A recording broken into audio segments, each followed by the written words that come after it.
and welcome, listening audience. This is Everett James, your trusty tax reporter, who comes to you every Wednesday at 10 a.m. on the West Coast and 1 p.m. on the East Coast. All of this, of course, is due to the giving and the very, very thoughtful owner of the podcast station, William Brown. We are this week on the tax report. We're going to cover a number of subjects that have been covered in the past, but are so important that they need to be repeated. First, the such as how are uh, President Trump's tax policies impacting you? Wow, how are they impacting you? A very important, subject. And then we're going to take a quick look on a general basis of the real reason that the Social Security that is really facing bankruptcy. And they're predicting that to come as early as 1934. Folks, do you realize that's only about approximately 8 years away from now? And if a major changes in the funding structure of our Social Security, Medicare, are not made before that time, there's going to be a mandatory reduction in the amount of the Social Security entitlement. So many people will see a substantial deficit, a substantial cut in their Social Security benefits. The so the We'll briefly look at what is causing this, and it's really based on births over deaths. We will know we'll really be in a shrinking economy, which I will explain, because there will be more deaths, basically, than births. So, um, the uh, uh, with time, if you made a mistake on your 2025 tax return or in any past tax returns, should you amend it? That's a good question, because the a number of amendments each year, um, are substantial. And then we're going to look at a relatively abbreviated look at all of the gig workers who, for years, um, either not reporting intentionally or unintentionally, not reporting their income, and thereby violating the rules that IRS has long established over side hustles. So, first off, the let's take a quick look at how are Trump's tax policies impacting you. Well, we'll look at the good, the bad, and the ugly. Okay, first off, the good. Starting with the good, the current affordability pinch could have been a lot worse. Oh, before we get into this, please excuse me. My name again is Everett James. My contact number is 951-522-9877. That's 951-522-9877. And for those who are more disposed to communicating via email, evjtax1 at gmail.com. Okay, folks, the good with some of Trump's tax policies. The current affordability pinch that we're all experiencing, it could have been a lot worse. the one big beautiful bill passed last July 4th in 2025. Um, it actually repealed a lot of increases in tax rates that have been planned. So they had been planning to increase the tax rates um, last year, but the one big beautiful bill stopped those increases. It also stopped the standard deduction from being cut in half. They were going to cut that thing in half. Had those changes actually become effective, your monthly paycheck would be a lot smaller.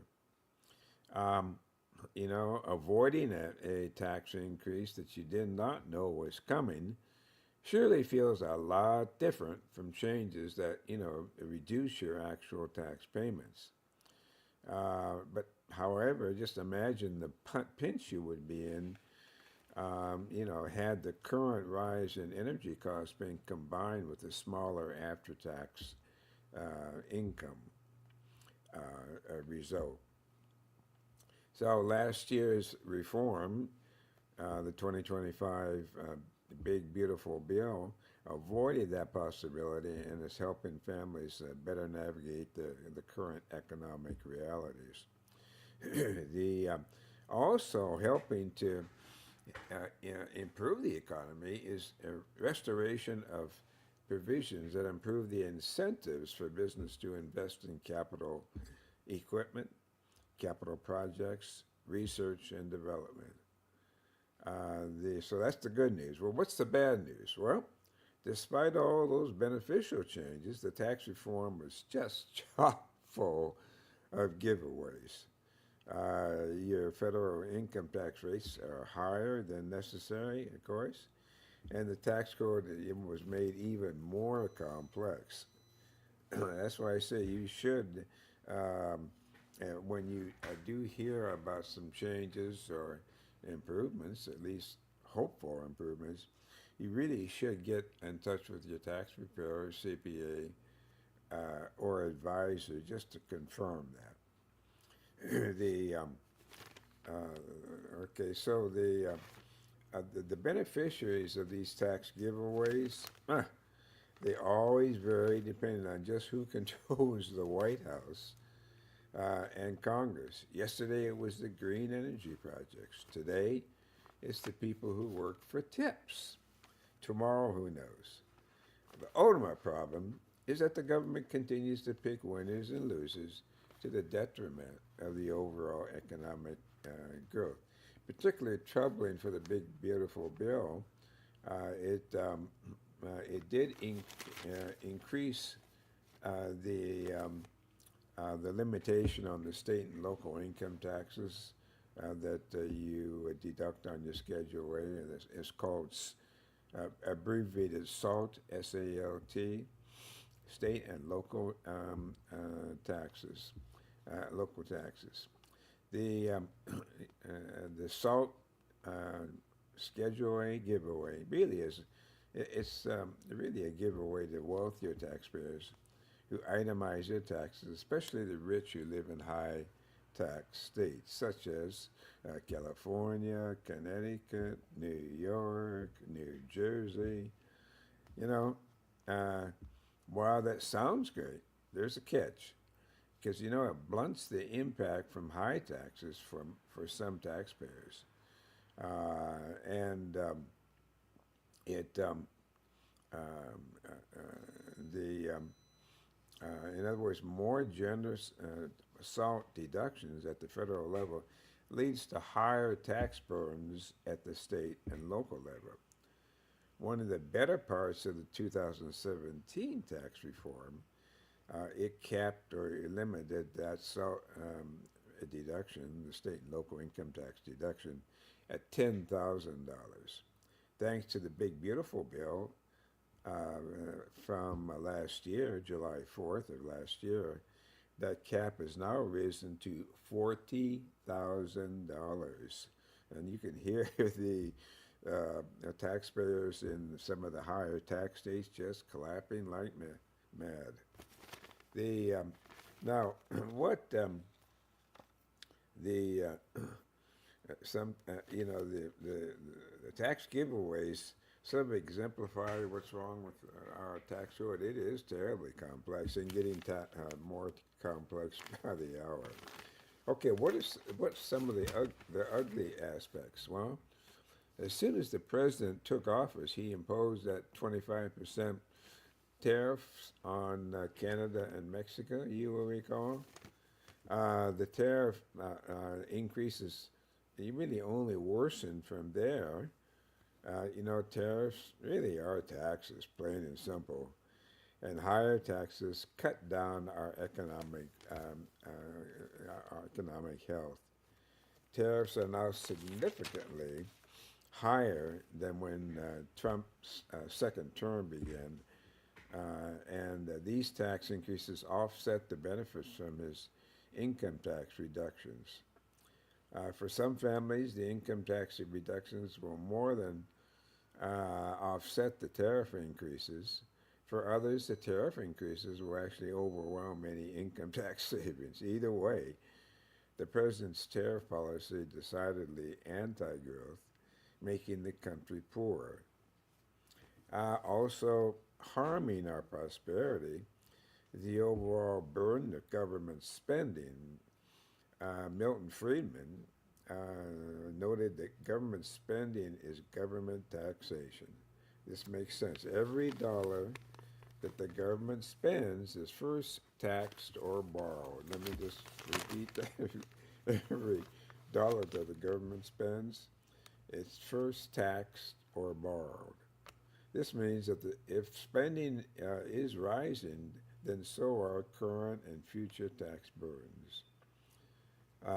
Total government spending equaled 25% of the economy in 2025.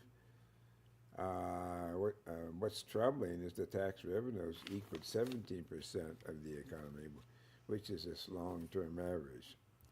In other words, the government is raising the same revenue it always has, but it's spending even more. And that the data does demonstrate that despite all the drama surrounding Elon Musk Dodge efforts. So the big beautiful bill was a somewhat wasted opportunity while it avoided a troubling tax increase and extended some important tax reforms. The legislation actually narrowed the tax base and increase overall complexities. These flaws could perhaps have been overlooked had the administration not burdened the economy with growth-killing tariffs. But it did, making matters worse. And despite Dodge rhetoric, local government continues to really hurtle toward insolvency. So where does this leave us? Well, simply put, the fiscal picture is not bright, and fixing this should be Congress's first, priorities. So with that, we'll do a quick look at Social Security's looming bankruptcy. Wow, that is really something. Social Security, the throughout Donald Trump's second non-consecutive term, many people have warned that the economy is on the cusp of mass job losses. They've cited everything from the demonstrable downward pressure on the labor market from tariffs to Trump's orders for the Federal Reserve to immediately cut the federal funds rates. But as the nation hits a dangerous economic point, its long predicted future demographic crisis will not be that we have too many people for too few jobs, but rather too few people will be available to work at all. The over the years, starting back in July 2024, beginning that year, the Census Bureau actually found that the nation's population only increased by about 1.8 million people, or about half a percent. That's about as half as fast as it averaged 20 years ago. The core cause, and always has been, the birth decline over the last decade. The birth decline is just a natural consequence of collapsing, what would you guess, marriage rates. While fertility among married women has been pretty constant over the past 3 decades, it has fallen off among unmarried women. And because fewer younger people are getting married, the overall fertility rate has crumbled. Now, the Nonpartisan Congressional Budget Office, CBO for short, now the CBO estimated that American deaths will outpace births by 2030, 4 years from now. Wow! So that's incredible. The number of seniors 65 years or older is slated to increase an average 1.5% for the next decade, while the number of people younger than 25 years old will decrease. In other words, we have an increasing rate of retirees aging into the socialized health care and worker-funded welfare estate, but a diminishing rate of young people being born and raised into the labor force. Congress will try to kick this can down the road by raiding the Disability Insurance Trust Fund, but even that would only buy the retirement program another 2 years before reaching insolvency at the very start of 2034. Wow, that's only approximately 8 years off. And then, what did I say that cut might be? If they do hit that point, which would come, another 8 years from now, that would require a absolute across the board 26% cut in benefits, over a quarter of our Social Security benefits that folks rely on so heavily. Social Security is not going broke because Congress broke into some non-existent icebox. Rather, the program was always designed as somewhat of a Ponzi scheme. This was found in 1940. Back in 1940, when 159 workers only had to take pennies off their paychecks to fund one beneficiary. It was even theoretically okay when over 3 workers funded each beneficiary from the 1970s through the start of the century. But it's become a catastrophe now as the birth rate has collapsed over the last 2 decades. Last December, a Cato Institute poll conducted by YouGov, YOUGOV, it found that only a third of Generation Z youths believe Social Security would even still exist when they retire.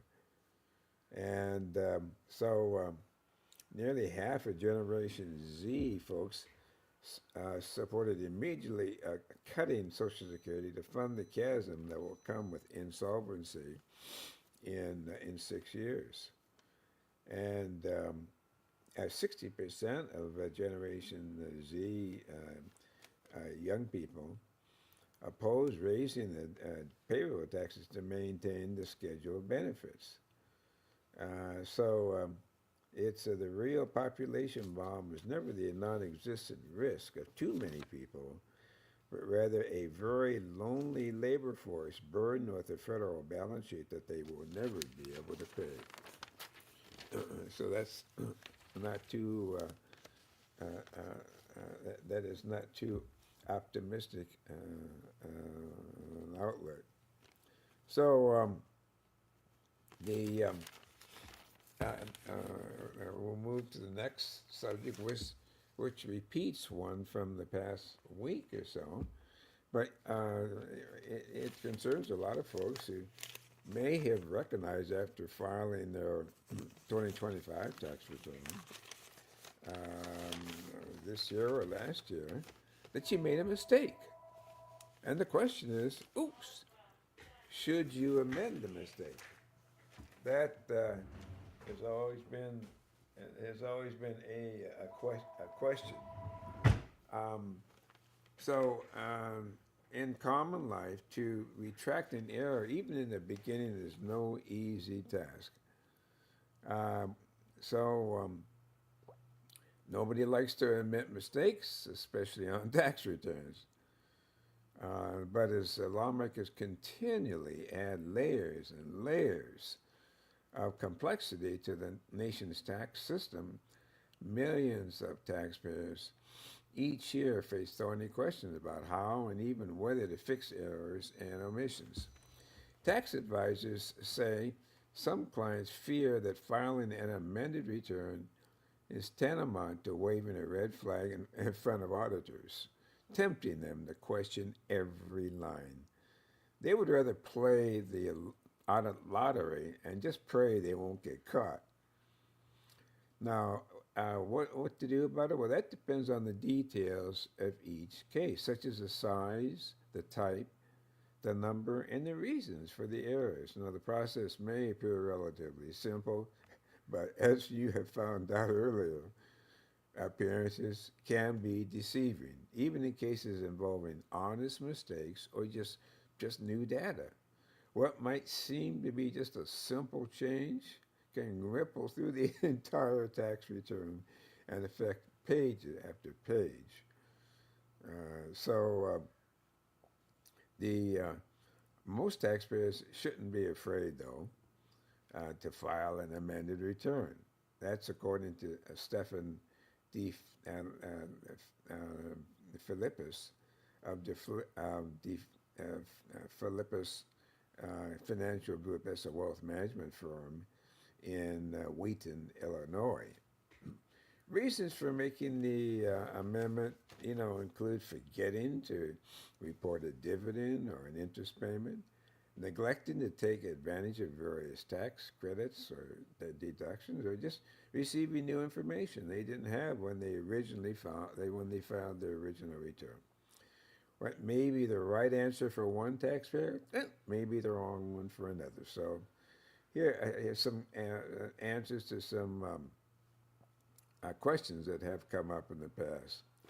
How many people typically file amended returns? Well, Eric Smith, who's an IRS spokesman, said there were about 3.7 million with an M, 3.7 million amended returns filed on 1040X forms in the fiscal year that ended September 30th, 2015. Over 3.5 million. Another question, can I file an amended return electronically? Ooh, no. You have to file the old-fashioned paper way. At one time you did, but now no longer. How quickly does IRS handle amended returns? Well, not quickly at all. Boy, and as a result, I'm sure this affects a lot of people's decision whether you even file an amended return. Well, amended return can take up to 4 months, 16 weeks to process, and up to 3 weeks from the date of mailing to just show up in the system. So just to see it in the system takes 3 weeks, and then 16 weeks, more depending on the complexity of the amendment, but up to at least 16 weeks of processing.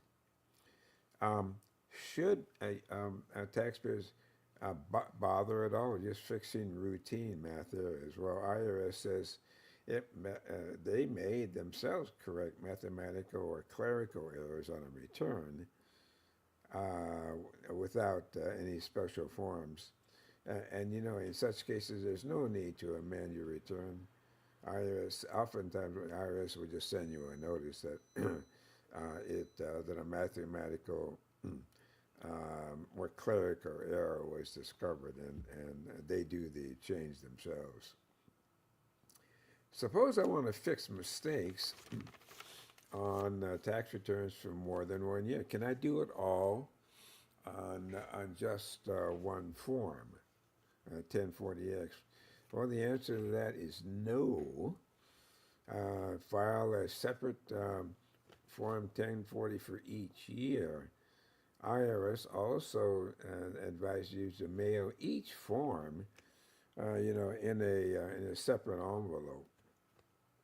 Um, so the and at the top of the return of the 1040X form, IRS says include the year of the return that you're amending.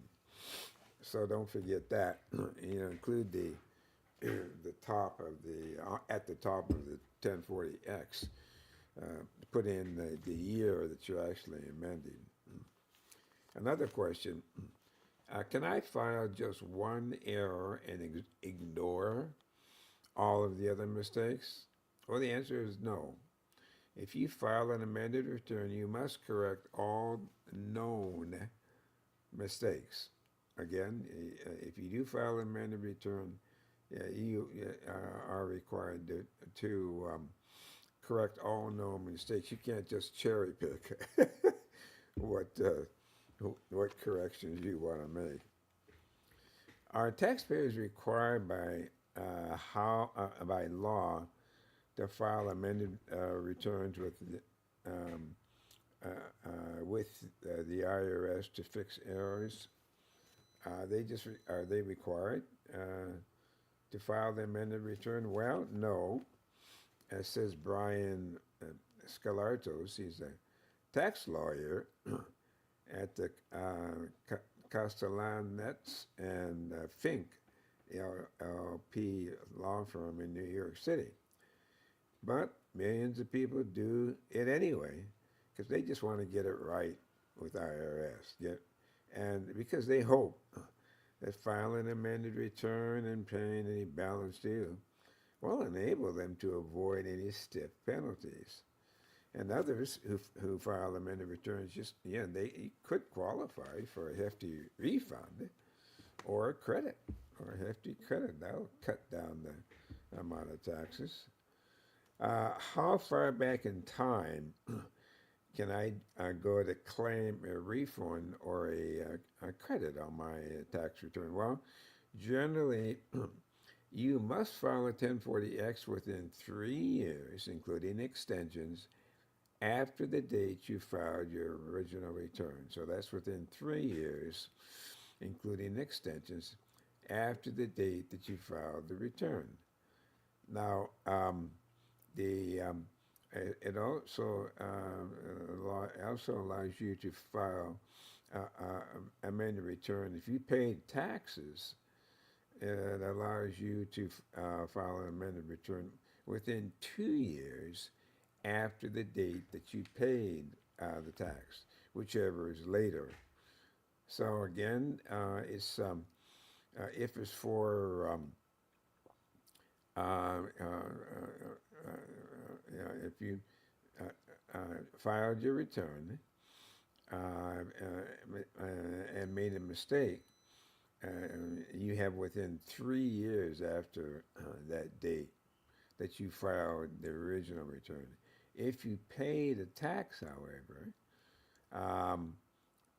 you have to do the amendment within 2 years after the date that you actually paid the tax. And basically, it's you take the date whichever is later. There are exceptions. The time limit can be suspended for some folks who are physically or mentally unable to manage their financial affairs. Another exception If the amended return is based on bad debts or worthless securities, that's a special case that where you have to file the amendment within 7 years after the due date of the return for the tax year in which the debt or security became worthless. So see 1040X for other exceptions. Okay, how about another question? What should I do if I want to come clean on something that might be construed, wow, as civil fraud, um, you know, or even criminal wrongdoing? Also, what if my return is already being audited? Well, this can be very, very tricky and far too complex for us to delve into in this program. In short, consider hiring a seasoned professional who specializes in these subjects. Remember that an amended return is an admission that your prior return was wrong. Some lawyers say taxpayers shouldn't file an amended return if they're already involved in a face-to-face IRS audit involving that return. In these cases, it usually makes a lot more sense to speak to the agent about the issue rather than filing a 1040X. And the last question that I have here, will my chances of getting audited increase if I file an amended return? Well, probably yes. An IRS spokesman says he's not aware of any statistics on the subject. So, folks, if you'd like to hear another um, repeat or update on that particular subject of making a mistake, and should you or should you not amend the return, feel free to call in or send send an email. Again, evjtax1@gmail.com or 951-522-9877. By the way, this might be a good time to mention that we are still attempting to support our local baseball team, and I'll be providing you with an update next week on how they're doing locally in Southern California. If you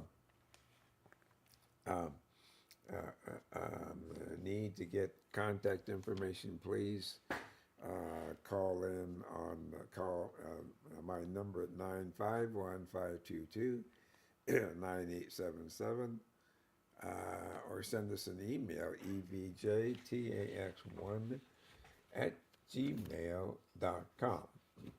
Okay, we're going to now move to the issue of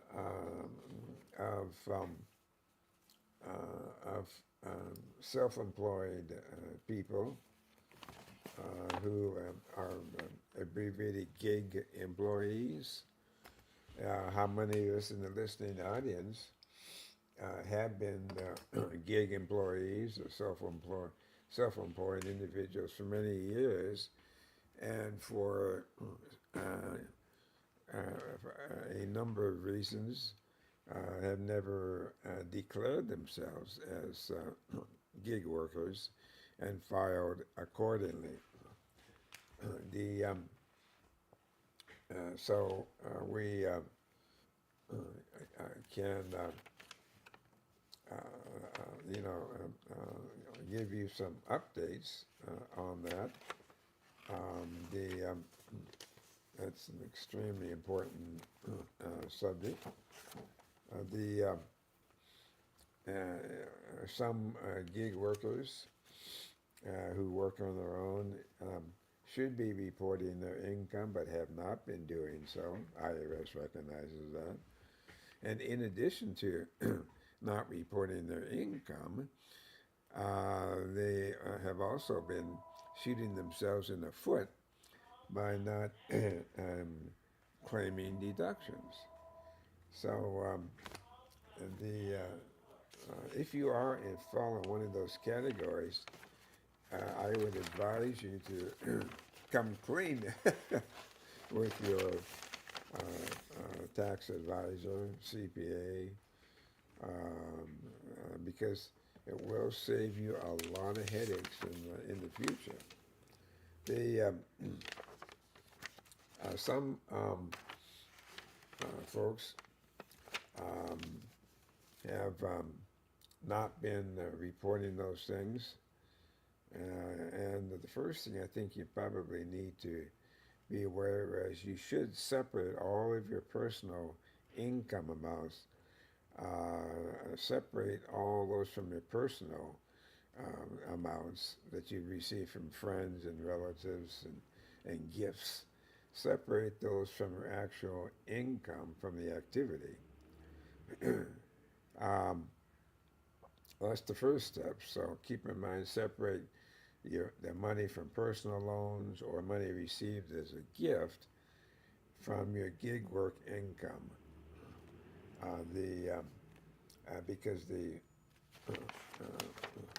work income that you get from personal friends and from loans is not a reportable item.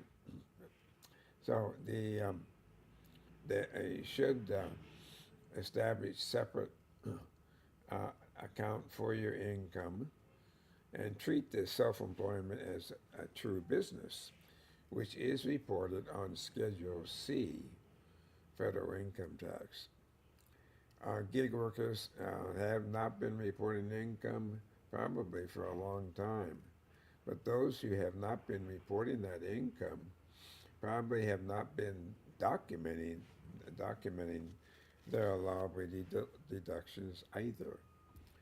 Form 1099-K for some of the more highly paid gig workers will only report gross income from side jobs, as well as just the standard 1099. It does not report any deductions. It just shows the income. Certain expenses that you have are fully or partially deductible against reported 1099 or 1099-K income. And you should be tracking these expenses to reduce the taxable income and minimize your liability. Now, IRS may take the position that all of the gross receipts, um, really, reported on the 1099-K or 1099 or income and will disallow deductions unless you can substantiate them. Ideally, a taxpayer should keep receipts, all kinds of receipts, as evidence supporting their deductions, and just get in the habit of getting a receipt whenever they pay for something. It Now, on the other hand, you should keep a separate bank account and really run all business expenses through that account. That will, at a minimum, provide bank statements and canceled checks as substantiation for deductions. That's at least better than nothing. Deductions will vary based on the nature of your side gig, but here's some other items to consider. Well, your vehicle expenses and mileage. Certainly, that's the huge number one issue. For Uber and other taxi type services. The the main expenses for rideshare and delivery drivers are likely to be, around and on the vehicle expenses. The so the while we're on this subject, what have been the deductions, mileage deductions for various types of transit uh, activities. For 2025, which return we have already submitted, it was 70 cents for business, 21 cents for medical expenses, 14 cents for uh, charitable expenses. And that's 21 cents for medical expenses and also 21 cents per mile for moving expenses. The charitable expense is fixed by law, so you're not going to see a change in that deduction. Now, what about for this year, for 2026? The business deduction jumped up by 2.5%. It jumped up to 72 and a half cents for business expenses. It's for it is 20 and a half cents for medical expenses or moving expenses, and as I say, the charitable deductions per mile remains at 14 cents per mile. The some side gigs, side jobs, require taxpayers to use their cell phones or to use the internet. The first step to substantiating these expenses is keeping cell phone bill records. And let's face it, when the cell phone first came out, it was a novelty. Now it is a total reality, and is the area of almost complete concentration by many people in our country. Um, but you do need to substantiate those expenses. Um, Cell phone usage has to be apportioned or allocated between personal and business use. Courts have allowed deductions based on testimony, but it's always better to document the business use on a contemporary basis as it occurs, rather than after the fact of an audit. Courts need a reasonable basis to estimate business versus personal use. Cell phones will store call logs, such as your mail history, and that can also be used to substantiate business use. So, what are some of the other expenses? Well, some side gigs may require taxpayers to purchase their own work clothing. Well, keep in mind that there are three requirements to deduct expenses related to work clothing. First, the clothing must be required or essential for employment. The second criteria is it cannot be adaptable, pardon me, to general usage as ordinary clothing. And third, it must not be worn, actually worn as ordinary clothing. So, what are those three criteria? Well, the clothing has to be required or be essential for employment. The second criteria is it must not be adaptable to general usage as ordinary clothing, and it must not be actually worn as ordinary clothing. So, ask the client if their side gig requires the purchase of,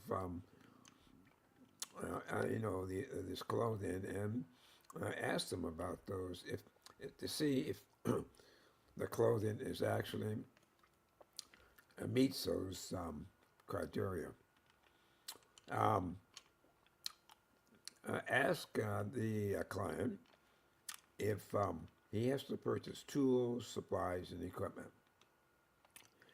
Under that category, tools, supplies, and equipment, a deduction is generally allowed if they are ordinary and necessary in the taxpayer's trade or business.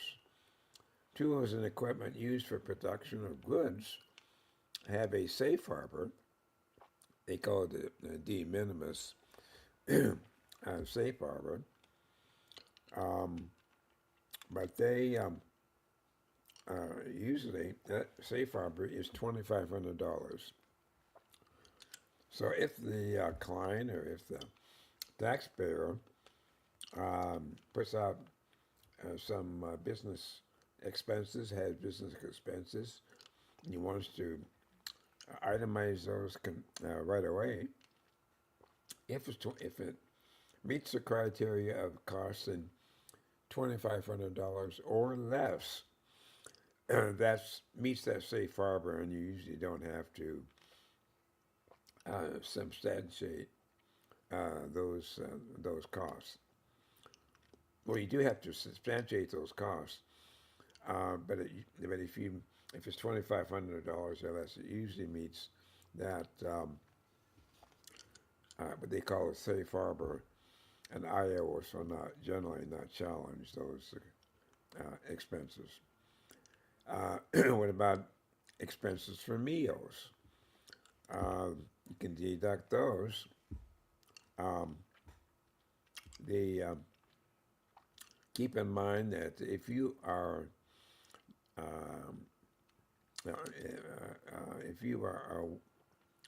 away from home, it's there. Keep in mind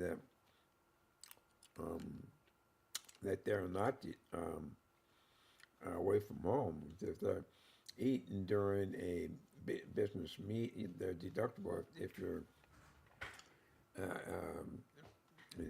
if those meals were eaten during a business meeting or for a business purpose. But keep in mind that they're not deductible if eaten if in order for them to be deductible, they have to be eaten during the business meeting or for a business purpose. So expenses for meals when a taxpayer is not away from home, if they're not away from home, they're only deductible if eaten during the business meeting or for a business purpose. Do not forget hobby loss rules, and there is a requirement to show a business profit for a certain amount of years, or otherwise limit those deductions for activities not engaged in for profit. So anything that's not engaged in for profit cannot be deducted. And again, expenses for meals when the taxpayer is not away from home, the only time you can deduct them is during the business meeting or if it's for a business purpose. So if your meal deduction is substantial, they will definitely question that. And that might even be the reason for an audit. Make sure that all of your the expenses that you pay are being accurately recorded. Payments that you receive in a trade or business should be separated from personal accounts, such as if you're splitting the check when you're going out for social purposes at restaurants or for gifts. If payments have been reported incorrectly, try to get, that is, if they've been reported incorrectly by the organization that you were providing the services to, you can, there is such a thing as corrected 1099K forms and corrected 1099s. And this and preparer has, in many cases, had 1099s corrected by the issuers because they were, in essence, um, setting up a situation where the client would likely be audited, if not corrected. So the taxpayer obligations that we always refer to, you should explain to the taxpayers the they cannot omit taxable side gig incomes, whether or not they're reported on at Form 1099K or 1099. The would be wise to consider penalties for failing to report income, and the IRS is quite aware that probably one of the biggest um, deficits or the biggest items that the taxpaying public are failing to meet is reporting gig income. So there are special educational guidance uh, from the tax library, and you have different manuals and guides, such as requirement to file 1099K. Another one that covers hobby loss rules, activities that are not engaged in for profit. Another one is substantiating trade or business expenses. Another one is substantiating automobile expenses. Another guide is de minimis safe harbor election amounts paid to acquire or produce property. And lastly, civil penalties imposed against tax return preparers. So there's plenty of information and guidance from IRS on fulfilling your requirement to file returns for side income. So the want to bring you up to date also in this program on what some of the impacts have been on the Schedule A reporting and what some of the impacts have been, particularly on employees. Most employees can no longer deduct unreimbursed business costs on the Schedule A, and that rule, some taxpayers, even at this late date, still think that they can get away with deducting the unreimbursed business costs on the Schedule A. Well, that ended with the 2017 tax law, and that 2017 law suspended through 2025 all miscellaneous deductions that were previously deductible. And those were deductions subject to the 2% of the adjusted gross income limit, what we call those. There's an exception for disabled workers who itemize. Disabled workers, they can take the costs of impairment-related aids that enable them to function more easily at work. Some employees can write off unreimbursed costs somewhere else on their return. And I'm sure a good number of people, particularly teachers, discovered to their chagrin that they could have written off some of their educational expenses in doing their job. And so, folks, all of you in the listening audience who are teachers, teachers can deduct up to $300 of their costs on Schedule 1, line 11 of the 1040. Again, go to Schedule 1, which is a relatively new form.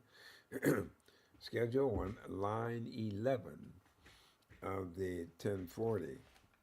Statutory employees, agent or commission delivery drivers, folks who are considered to be home workers, people who sell life insurance, and some traveling salespeople, they can use Schedule C. If you are a performing artist with at least 2 employers who earn $200 plus in wages and incur costs over 10% of their income and have AGIs of $16,000 or less, they can use Form 2106. Let me go over those criteria again. If you're a performing artist, you can use Schedule C, and the criteria is you have to have at least over $200 in wages. You must have had costs over 10% of your income and have adjusted gross incomes of less than $16,000. You can use Form 2106 to deduct your expenses, business expenses. And you can also use the Form 2106 and also Schedule 1, line 12 of the 1040. So there's several schedules that you might be able to use, and I would say if you're not certain or which one is going to be the most beneficial, or you can either use the Schedule C or the 2106,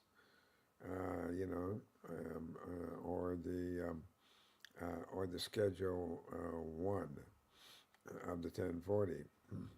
And now the same goes for reservists and National Guard members on overnight trips of over 100 miles, and then government officials who get fees.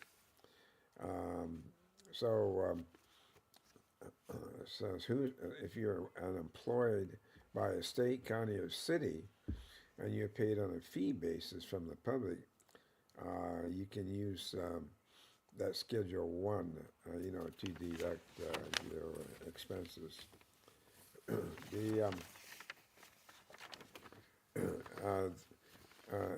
Jumping to some things for folks who have children, there is my hat's off to Senator Bob Casey, Democrat, from and a group of Democrats. They have proposed legislation to enroll kids in accounts to be run by a state's 529 plan, and so you might want to check those out. There is as I mentioned, a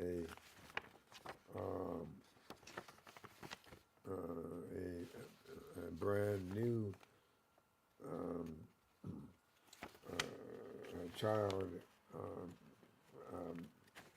tax plan for your children, which we will discuss more in depth, next week. But for now, let's just since this is the beginning of summer, you might say, here we are in May, about ready to enter the summer months, June, July, and August. The summer day camp costs qualify for dependent care credits. These include camps for sports, mathematics, theater, robotics, or just general fun. So those are some specialized areas that you may send your child to daycare for. And as long as they're for sports, mathematics, theater, robotics, or just general fun, they can qualify for a dependent care credit.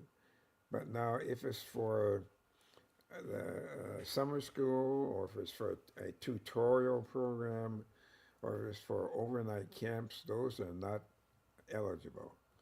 So the ones who are not eligible are for summer schools, tutoring programs, or overnight camps. Those are not eligible. But if they're for sports, math, theater, robotics, or just general fun,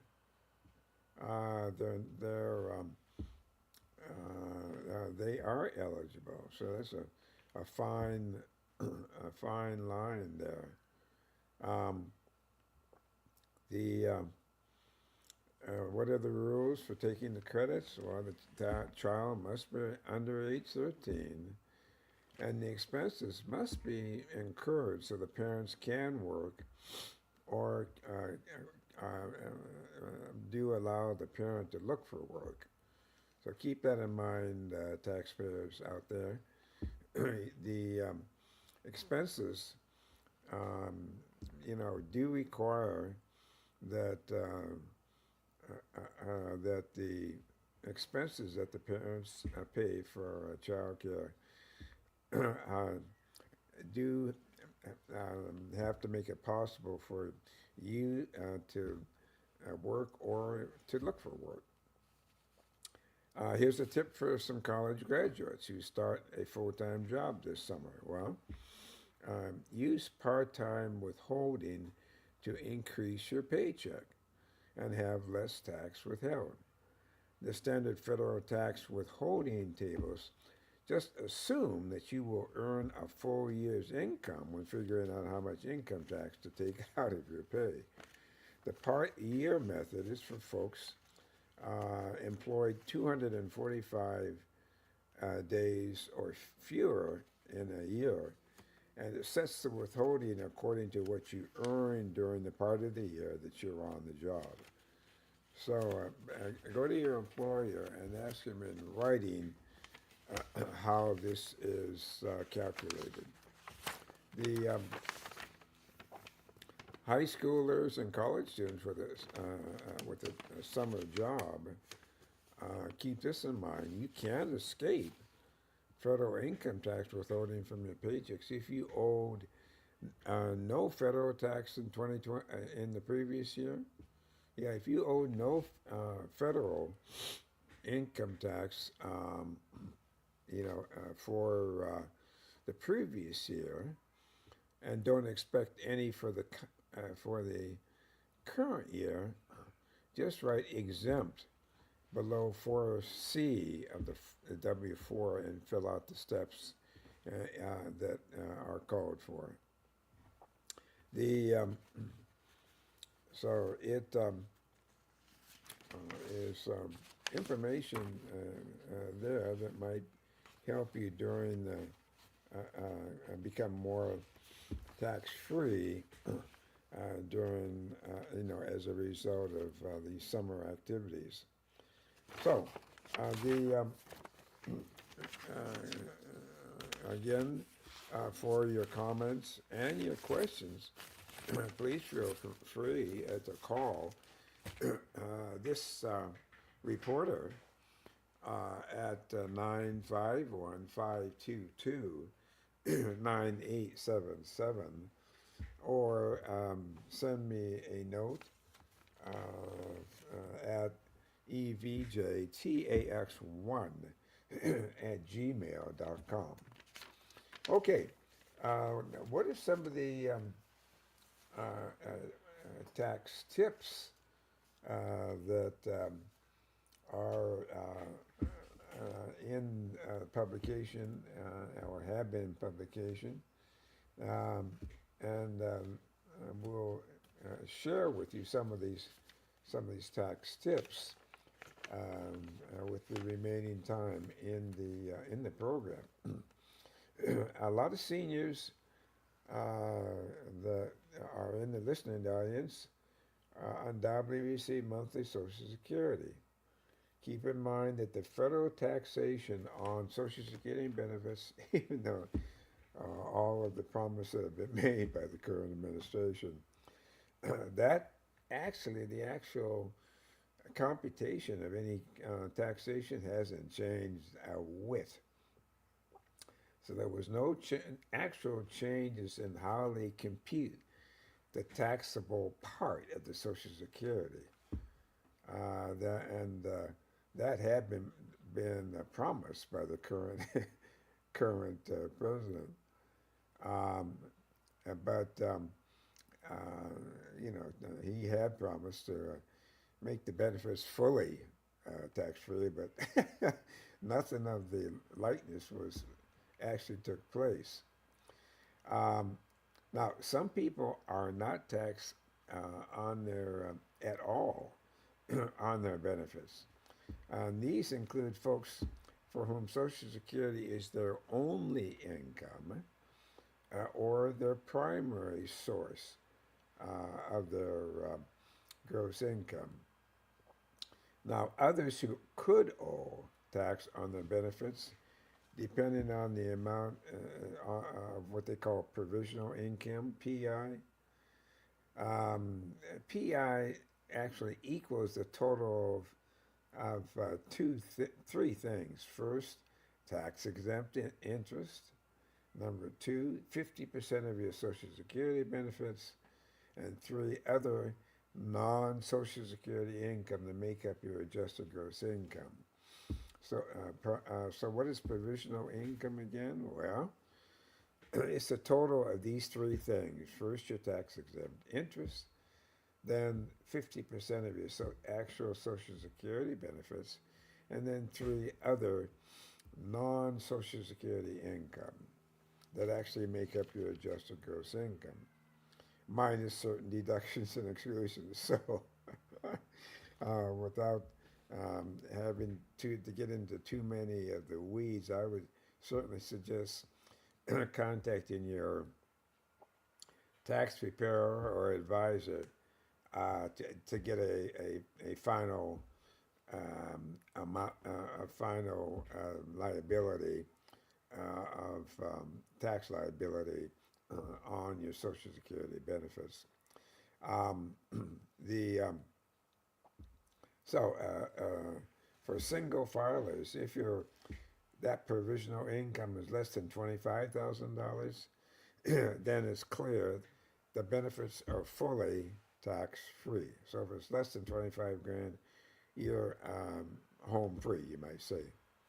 If your provisional income is between 25,000 and 34,000, then up to half of the benefits are taxable.